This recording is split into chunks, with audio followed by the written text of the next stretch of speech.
I'm Beck. And I'm Colin. And we're performance and video artists.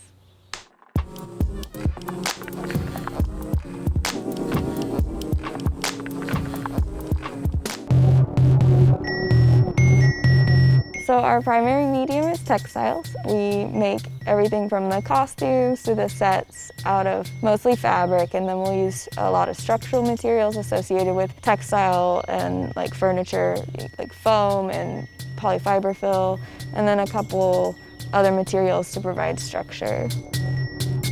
Labor is an important part of the ideas behind our work, so we want that to be present in the materials and the objects themselves. It's a lot of handmade, a lot of time put into the work itself. Our last project, which was the opera piece, we made over 10,000 little lumps. The title of the piece is The Revolting Lumpen, a classical opera with an emphasis on class. And so we were really thinking about the lumpen proletariat and this cast off from society.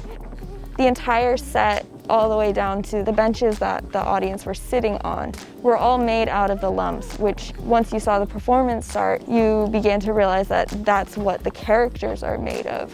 And so it was kind of this cannibalistic idea that the characters are giving actual physical pieces of themselves to make this world. And it's kind of this feeling where you realize you're like, oh no, I'm sitting on parts of these creatures.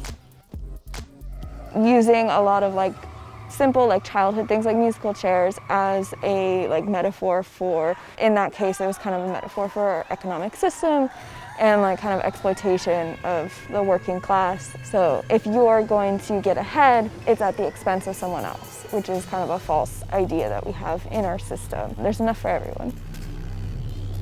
Eventually there's kind of a tipping point where the large ball character is singing and she takes a chance to take a stab at the large monster that they've been devoting all their lumps to, and all the laborers seize on this moment to have a violent overthrow. As with all of our work, at the end we have them destroy the set and spray blood on everything and just have that moment of relief from the tension with some chaos.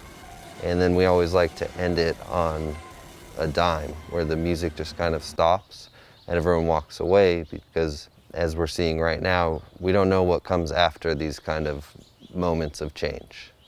There's been this tendency for art to move away from entertainment, and we don't do that. We like to engage people directly and let them enjoy something, as well as have some critical dialogue going on as well.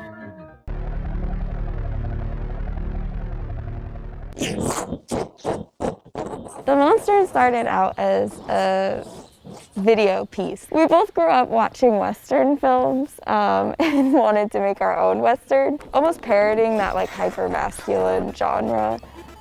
Yeah, we engage in a lot of pastiche. So even though there's 10 to 12 characters, it's all played by us, green screened and layered together. And then we also did a live performance preceding the screening of the film where we had a bar fight. The two of us were in costume with 10 other characters kind of reacting to what we were doing.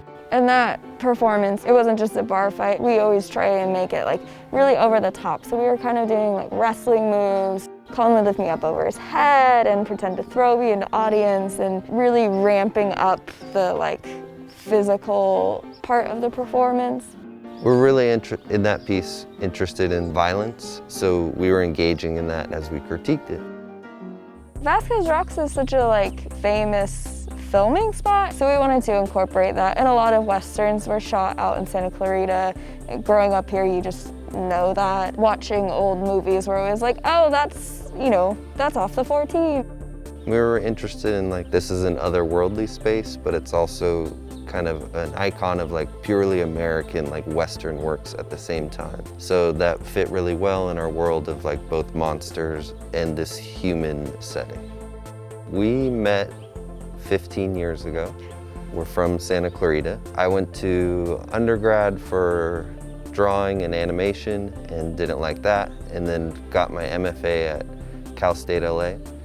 and we were making large, like, theatrical installations. While he was at Cal State LA, I went to Otis for 2 years in their fashion department. Didn't like the rigid structure of the fashion world, and so I started making clothes for some video work that we were doing inside the large-scale installations, and we just completely merged after that.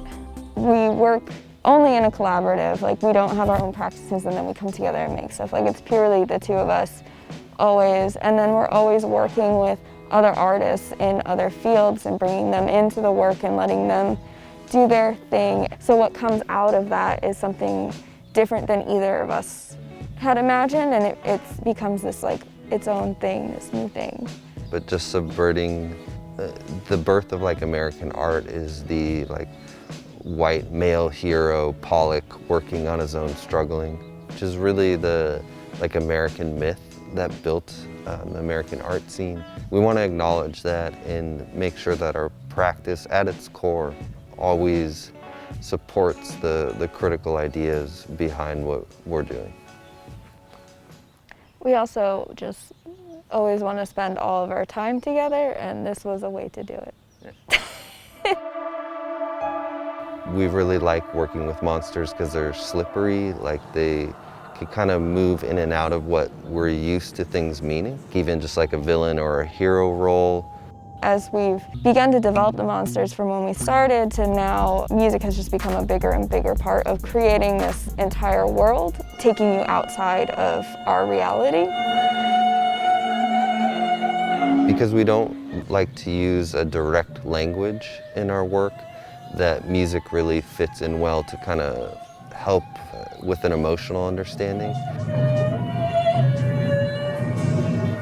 Language is already so codified, like everyone knows where they stand on certain issues, but if that language isn't there, then you can actually look at what's presented, hopefully. In our next project, we're working on two things at once, an anthology series of horror films, like shorts, called Horror Without End. And then the larger project is a slasher film, which will be like feature length. That's gonna be kind of like a suburban slasher like Halloween or Jason, but we're inverting the usual role of having a monster being the killer. The human will be the killer this time, and the monsters will be the victims. And this will be the first time we've had a human in any of our works. We'll be releasing the anthology series pretty regularly, so it'd look like every month and a half we'll have a little short out. It's always available on our website. You can find our work at Beck+Col.com. That's also our Instagram handle, but we haven't been posting on Instagram as much. That's really good. Thanks.